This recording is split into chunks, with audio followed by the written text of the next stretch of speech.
ሶስቱም ተከሰዋል። እንግዲህ ትናንትና እንግዲህ እናት ልጅ ጠፋብኝ፣ ልጅ መልሱልኝ፣ ልጅን ወስዳቸዋን ስትላቸው እነሱ ደግሞ አታስመስይ፣ ራስሽ ደብቀሽ ነው፣ ስለዚህ ህጅና ክሰሺ ምናምን እያሉ እንግዲህ ሽንጣቸውን ገትረው ሲናገሯት ነበረ ማለት ነው።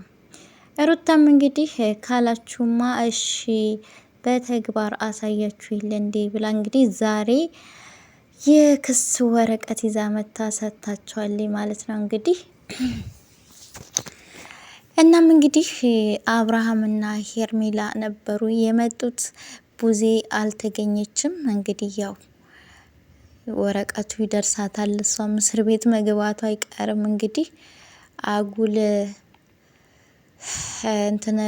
እንትን አጫውቷታል ማለት ነው። እንደውም ልጅ ከአባቱ ጋር ማደግ አለበት፣ ስለዚህ ልጃችሁን አንድ ላይ ሆናችሁ ማሳደግ አለባችሁ ብላ መክራ ገስጣ አንድ ላይ አስማምታ እነሱ አንድ ላይ ሆነው ልጃቸውን እንዳያሳድጉ ጭራሽ እሷ ከሩታ ጋር በጣም ሰጣ ገባ ውስጥ በመግባት አብርሃም ከሩታ ጋር እንዳይቀጥል ከሄርሜላ ጋር እንዲሆን እያደረገች ያለችው ነገር በጣም አሳፋሪ የሆነ ነገር ነው። ይሁንና ግን ዛሬ እንግዲህ እስር ቤቱን ልቀምሰው ነው ማለት ነው። እናም እንግዲህ ዴቭና ኤፍሬም ሩታ ነበሩ አብረው የመጡት። እንግዲህ አብርሃም ወረቀቱን ለምንድን ነው የምቀበለው ምንድን ነው አልቀበልም ብሎ ነበረ።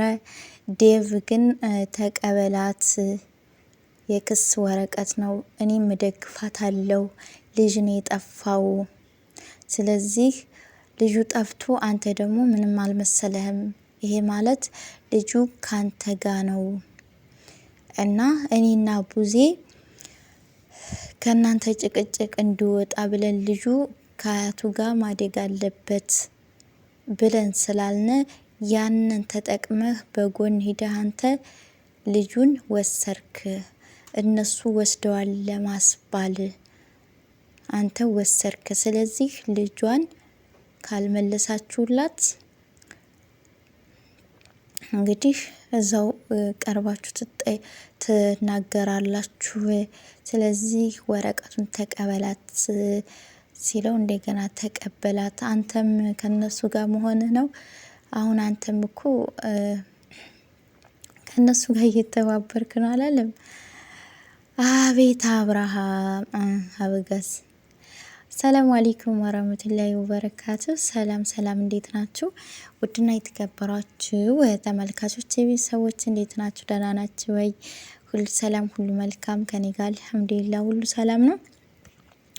እናንተም በያላችሁ በሰላም ቡዜ ትናንትና ሂጂና ክሰሽኝ ክሰሽኝ ሂጂና ልጅሽ አይደል የጠፋው ሂጂና ክሰሽኝ ማለት ነበረ። ሩታም እንደዚህ ላይክ እና ሰብስክራይብ ያደረጋችሁ ፈልግና በጸባይ ልጇን ቤተሰብ ሆኖ ማለት ነው። ሀሳብ አስተያየታችሁን ኮሜንት ላይ ያስቀምጣችሁ አበረታቱኝ እላችኋለሁ ውዶችዬ። በዚህ ልክ አታስመስይ፣ ልጁን ከደበቅሽበት አውጪ እያሏት ነበረ ማለት ነው።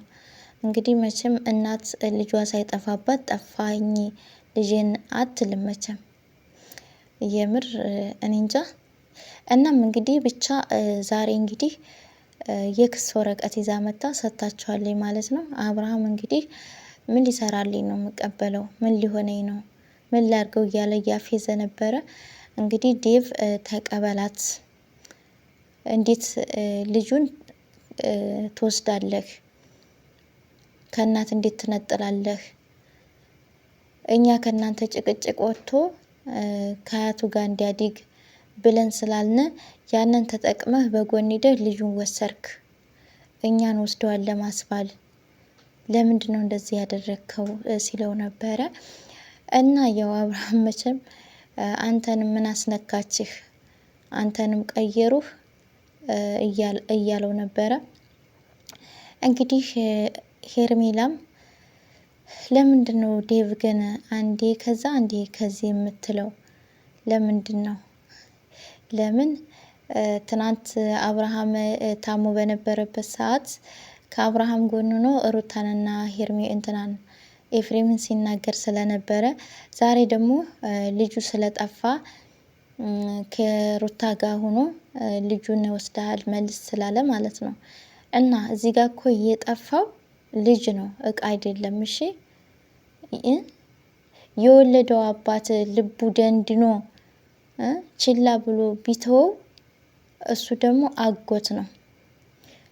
ሲቀጥል ደግሞ የልጅ አባት ነው፣ የልጅ አባት ነው። ገባሽ አይደለ? የልጅን ነገር ያውቀዋል።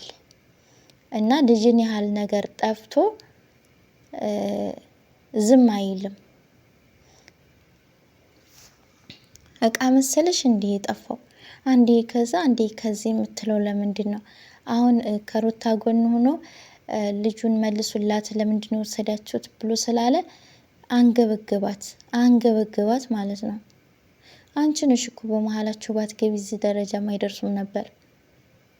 እንዲሁ ሰው ባለ ሄዳችሁ ፊት የምትሉ ሴቶች ግን መጨረሻችሁ አያምርም፣ መጨረሻችሁ አያምርም ማለት ነው። አሁን አንቺም መጨረሻሽ አያምርም፣ ጠብቄ መስሎሽ ነው አንቺ አሁን